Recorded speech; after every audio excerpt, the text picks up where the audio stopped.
Hi everybody, welcome back. In this video, I'll be showing you the procedure on how can you fix too many user error on Disney Plus.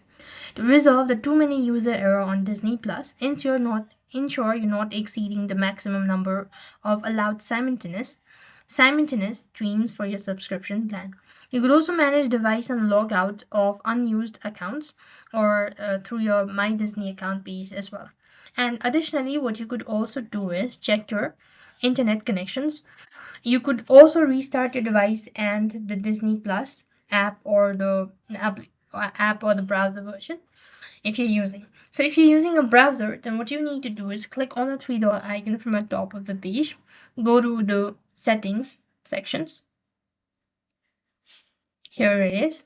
As you go to settings on this page, you want to come to privacy and security, then go to browsing data. Then you could go ahead and click on cache image and files. Make sure to unmark cookies and other sites and click on delete data. This is going to help you out to fix. However, if the issue still persists on, what next you could also do is you could also try restarting your device by completely closing the tab, and that should be able to help. If you're using an app, then you want to make sure to uninstall, reinstall it then, and that should be able to fix.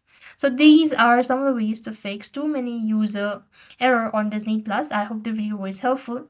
Make sure to like, share, and subscribe. Thank you for watching. See you in the next video.